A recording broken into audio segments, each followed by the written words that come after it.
Hi అండి, నమస్తే. Welcome to my channel. ఈరోజు రెసిపీ వచ్చేసి తెల్ల వంకాయలతోటి గుత్తి వంకాయ కూర చేసి చూపిస్తానండి.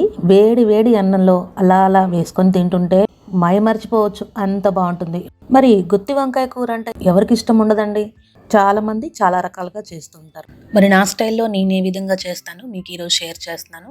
నా వీడియో కనుక మీరు మొదటిసారి చూస్తున్నట్లయితే సబ్స్క్రైబ్ చేసుకోవడం మాత్రం మర్చిపోవద్దు ఫ్రెండ్స్. రెసిపీ స్టార్ట్ చేసేద్దామా? మరి ముందుగా ఒక ప్యాన్ తీసుకుందామండి.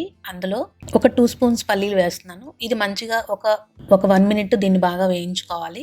ఎందుకంటే ఇందులో మిగతావి వేసే ఉన్నాయి కాబట్టి ఇవి మాడిపోతాయి, కాబట్టి ముందు మనం ఇవి వేయించుకోవాలి. తర్వాత ఒక 2 స్పూన్ ధనియాలు, దాల్చిన చెక్క, 2 ఇలాచీ, లవంగాలు ఒక 4 లేదా 5, ఒక అర స్పూన్ మిరియాలు, ఇవన్నీ వేసేసి బాగా వేయించుకోవాలి. ఇవి మంచిగా అరోమా వచ్చిందాక వీటిని బాగా రోస్ట్ చేసుకోవాలన్నమాట. ఇప్పుడు ఇందులో మనము ఒక 2 స్పూన్ల నువ్వులు, అదేవిధంగా ఒక స్పూను గసగసాలు వేస్తున్నాను. ఇవి లాస్ట్లోనే వేయాలి, ఎందుకంటే ముందు వేస్తే ఇవి మాడిపోతాయి కాబట్టి లాస్ట్లోనే వేయించేసాను. జస్ట్ 30 సెకండ్స్ వేయించుకుంటే సరిపోతుందండి. ఇవి మంచిగా వేగిపోయిన తర్వాత ఒక 1.5 స్పూను నేను కొబ్బరి పొడి వేసానండి.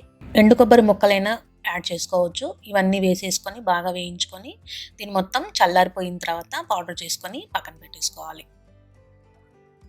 ఇప్పుడు దీన్ని ఒక మిక్సీ జార్లో వేసేసుకుందామండి. ఈ విధంగా వేసేసుకున్న తర్వాత దీన్ని మనం పౌడర్ చేసేసుకోవాలి. ఇలా మొత్తం పౌడర్ చేసుకున్న తర్వాత ఒక 3 అల్లం ముక్కలు, అదేవిధంగా కట్ చేసుకున్న ఒక ఉల్లిపాయ ముక్కలు ఇందులో వేసానండి. అదేవిధంగా కొంచెం కారము, కొంచెం పసుపు, అదేవిధంగా రుచికి సరిపడ ఉప్పు వేసేసి దీన్ని మెత్తని పేస్ట్ లాగా చేసేసుకోవాలి. చూసారండి, ఈ విధంగా పేస్ట్ చేసుకోవాలి. నేను తెల్ల వంకాయలు తీసుకున్నానండి. ఈ విధంగా 4 భాగాలుగా కట్ చేసుకోవాలన్నమాట. మనం స్టఫ్ చేసుకోవడానికి ఈ విధంగా కట్ చేసుకోవాలన్నమాట. ఈ విధంగా మొత్తం వంకాయలకి లోపల మొత్తం బాగా పట్టేటట్టు స్టఫింగ్ చేసుకోవాలి. చూసారండి, ఈ విధంగా వంకాయలన్నీ ఫీల్ చేసేసాను అనమాట. ఇప్పుడు ఒక ప్యాన్ తీసుకుందాం, స్టవ్ ఆన్ చేసుకుందాము. అందులో ఆయిల్ వేసేసుకుందాము. గుత్తి వంకాయలు స్టఫ్ చేసుకున్నాం కదా, అవి ఇందులో వేసేసుకుందాం. జస్ట్ ఒక 5 మినిట్స్ ముందు ఒక 5 మినిట్స్ వీటిని కుక్ చేసుకోవాలి. తర్వాత ఒకసారి మూత తీసి వీటిని టర్న్ చేసుకోవాలి. అన్నీ టర్న్ చేసుకున్న తర్వాత మళ్ళీ ఒక 10 మినిట్స్ మీడియం ఫ్లేమ్లో మాత్రమే దీన్ని కుక్ చేసుకోవాలండి.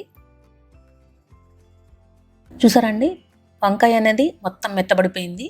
ఒకసారి బాగా మిక్స్ చేసుకున్న తర్వాత 25 గ్రామ్స్ చింతపండు రసం నేను తీసి పక్కన పెట్టుకున్నానండి. అది ఇందులో వేస్తున్నాను. మిగిలిపోయిన ఉల్లిపాయ పేస్ట్ని ఇందులో వేసేసుకోవాలి. కొన్ని వాటర్ యాడ్ చేసేసుకొని అందులో వేసేసుకొని బాగా మిక్స్ చేసుకోవాలి.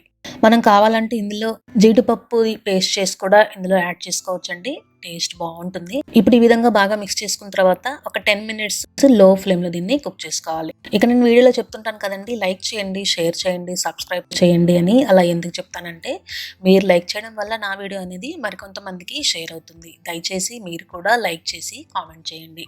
చూసారా అండి, మంచిగా కుక్ అయిపోయాయి. వాసన అయితే భలేగా వస్తుంది. నేను ఇందులో కొంచెం కొత్తిమీర, కొంచెం పుదీనా 2 కలిపి గ్రైండ్ చేసి ఇందులో వేస్తానండి. ఈ విధంగా వేసిన తర్వాత బాగా మిక్స్ చేసుకోవాలి. మీరు కావాలంటే కొత్తిమీర, పుదీనా ఆకులైనా కూడా వేసేసుకోవచ్చు. మంచిగా నూనె పైకి తేలింది. చూసారండి, వంకాయలు కూడా మంచిగా కుక్ అయిపోయాయి. మన కర్రీ కూడా పర్ఫెక్ట్గా తయారైపోయింది. ఇప్పుడు మనం సర్వ్ చేసుకుందాం. చూసారండి, వేడి వేడి అన్నంలో అలా అలా గుత్తి వంకాయ వేసుకొని తింటే ప్రాణం ఎటో వెళ్ళిపోతుందండి. నోరు ఊరిపోతుంది కదండి. చూడడానికి, తినడానికి కూడా సూపర్గా ఉంటుంది. చాలా అంటే చాలా బాగుంటుంది. మరి మీకు నచ్చిందా ఫ్రెండ్స్? మీకు నచ్చినట్లయితే మీరు కూడా ట్రై చేస్తారు కదా. ట్రై చేసి మీకు ఎలా వచ్చిందో కింద కామెంట్ సెక్షన్లో తెలియచేయండి. అదేవిధంగా నా వీడియో గురించి మీ ఒపీనియన్ ఏంటో కింద కామెంట్ ద్వారా తెలియచేయండి. మరి నెక్స్ట్ రెసిపీ తోటి మళ్ళీ కలుద్దామా ఫ్రెండ్స్? అంతవరకు సెలవు. Support us friends. Thank you.